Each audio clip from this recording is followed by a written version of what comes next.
جب حضرت امام حسین اور دوسرے آیان و انصار کو شہید کر دیا گیا تو ان کے سر نیزوں کی نوک پہ چڑھا دیے گئے۔ حضرت امام حسین کا کٹا ہوا سر اور باقی 71 افراد کے کٹے ہوئے سر نیزوں کی نوک پہ، اور 10 سواروں کو ابن سعد نے کہا کہ ان کو رون دو، اور گھوڑوں کی ٹاپوں تلے حضرت امام حسین رضی اللہ تعالیٰ عنہ اور ان کے آوان و انصار کو جو ہے وہ روندا گیا، حتیٰ کہ ان کی استخوان مبارک، ان کی ہڈیاں بھی چور چور ہو گئیں۔ روننے سے قبل ان کا لباس اتار لیا، ان کے کپڑے اتار لیے گئے۔ اللہ اکبر، کیسی دردناک گھڑیاں تھیں۔ یزید کا صرف یہی بد کرداری کا مرحلہ نہیں تھا، اس کربلا کے صحرا کے اندر یزید نے جس طرح امام حسین رضی اللہ تعالیٰ عنہ کو شہید کیا اور حضرت امام حسین کے خاندان کو شہید کیا، جب مدینہ المنورہ پر یزید نے مسلم بن عقبہ کو مقرر کیا، جس کو بزرگوں نے مصرف بن عقبہ کہا ہے، تو اس کو کہا 3 دن تک مدینے کا حرم تمہارے لیے حلال ہوگا، جو چاہو تم کرنا، اور شامی فوجوں کو اجازت ہوگی۔ تو وہاں بھی انہوں نے 10,000 تابعین اور 700 صحابہ کو شہید کیا۔ حضرت ابو سعید خدری رضی اللہ تعالیٰ عنہ گھر سے باہر نکلے، کافی بوڑھے ہو چکے تھے، تو انہوں نے حضرت ابو سعید خدری کو پکڑ لیا، کہا تم کون ہو؟ کہا مجھے ابو سعید خدری کہتے ہیں۔ تو کہا ہاں تمہارا نام سنا ہے، اور داڑھی سے پکڑ کے کھینچا اور کہا کہ ہے تمہارے پاس جو ہمیں دو؟ تو کہا کہ میرے پاس تو کچھ بھی نہیں، میں تو فقیر آدمی ہوں۔ تو ان کے گھر ان کو لے گئے، تو 2 کبوتر رکھے تھے حضرت ابو سعید خدری نے، تو وہ کبوتر لوٹ کے لے گئے۔ اللہ اکبر۔ حضرت ابن سنان رضی اللہ تعالیٰ عنہ کو، جو حضور کے علم بردار تھے فتح مکہ کے دن،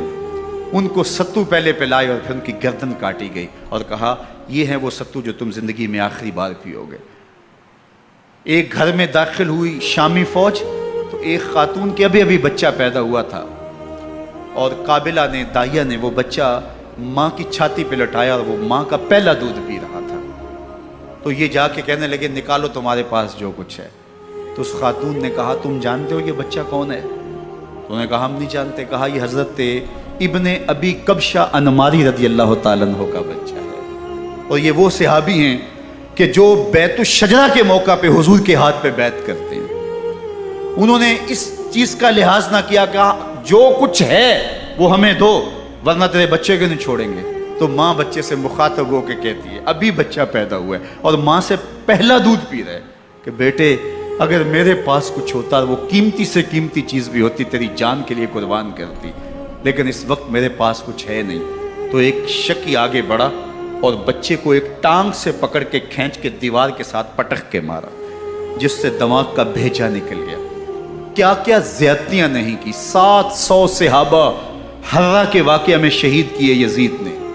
اور 10,000 تابعین شہید کیے۔ مسجد نبوی میں ممبر رسول کے ساتھ گھوڑے باندھے، اور وہ ممبر رسول اور مصلی رسول کے قریب لید کرتے رہے۔ حضرت سید عبد المسیب فرماتے ہیں میں نابینا تھا اور حضور کے روضہ انور کے پاس بیٹھا تھا، اور یزید کے سپاہی آتے، جو بھی مسجد میں نظر آتا پکڑ کے لے جاتے، مجھے نابینا سمجھ کے چھوڑ دیتے، لیکن میں پریشان تھا کہ ظہر کا وقت ہوگا، عصر کا وقت ہوگا، مغرب عشاء کا وقت ہوگا، نہ اذان نہ اقامت نہ جماعت، تو کیسے مجھے پتہ چلے گا کہ نماز کا وقت ہو گیا، اور کیسی میری نمازوں کا کیا بنے گا؟ میں اس فکر میں بیٹھا تھا۔ لم ازل اسمع الاذان والاقامت من قبر رسول اللہ صلی اللہ علیہ وآلہ وسلم۔ فرماتے ہیں جب بھی پھر نماز کا وقت آیا، گنبد خضرا سے اذان کی بھی آواز آئی، اقامت کی بھی آواز آئی۔ 3 دن تک مسجد نبوی کے اندر گھوڑے بندے رہے، اور مدینہ کی حرمت پامال کی۔ مدینہ کے گھروں کے اندر یہ بدکماش داخل ہوئے، اور جو بدکاریاں انہوں نے کی کلیجہ منہ کو آتا ہے۔ 1002 شیزائیں ان بدکاروں کی بدکاریوں کی وجہ سے کنواری حالت کے اندر حاملہ ہوئی۔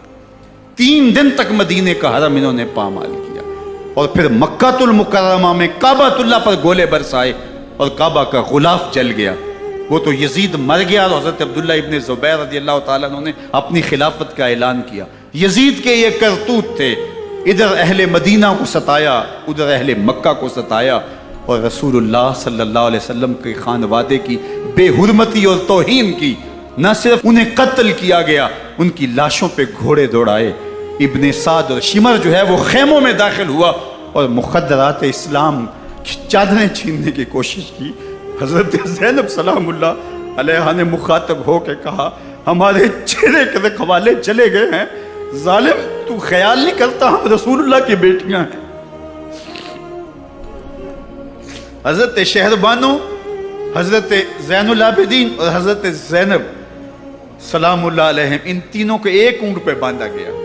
اور باقی اونٹوں پہ باقی سادات کو، حضور کی شہزادیوں کو باندھا گیا، رسیوں میں جکڑا گیا اور اونٹوں پہ باندھ کر کے کوفے کی جانب آگے آگے شہیدوں کے سر چل رہے ہیں اور پیچھے یہ قافلہ چل رہا ہے۔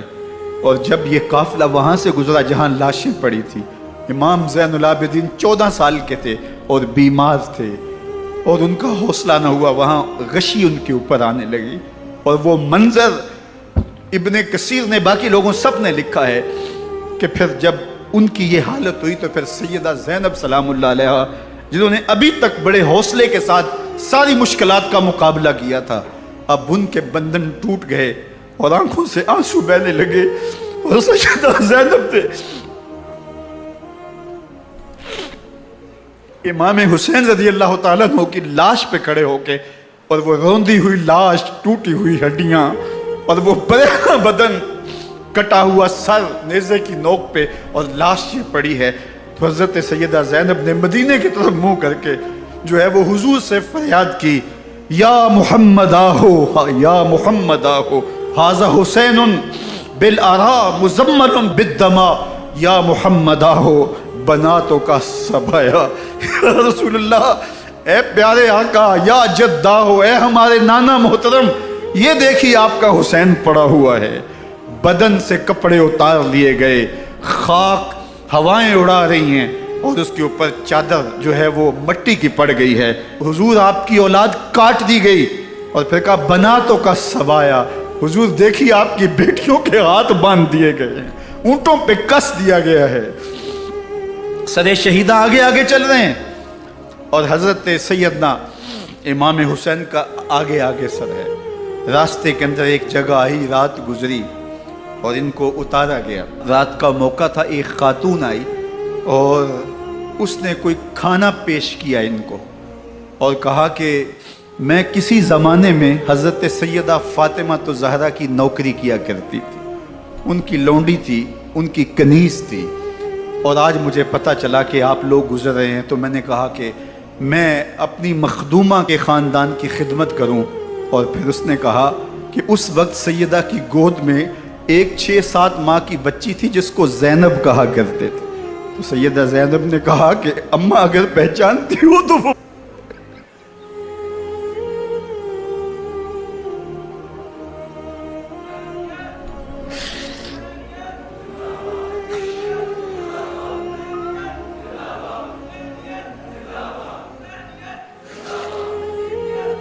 یہ تاراج اور لٹا ہوا کارواں پھر وہاں سے کوفے میں کیسے پہنچا، اور کوفے کے اندر سیدہ زینب سلام اللہ علیہ نے وہ یزید کے دربار میں، ابن زیاد کے دربار میں وہ جرأت آمیز جو باتیں کہیں، اللہ اکبر، زینب کی زبان میں علی کی خطابت بول رہی تھی، اور پھر دشمن اور دوست سارے رونے لگے، اور وہ کیا دل گداز منظر تھے۔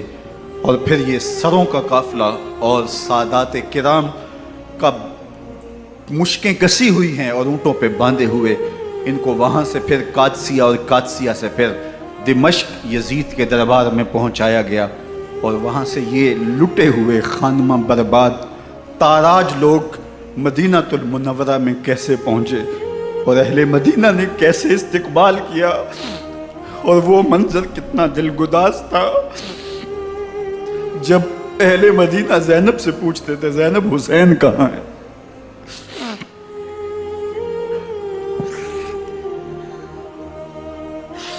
بے مروت بے وفا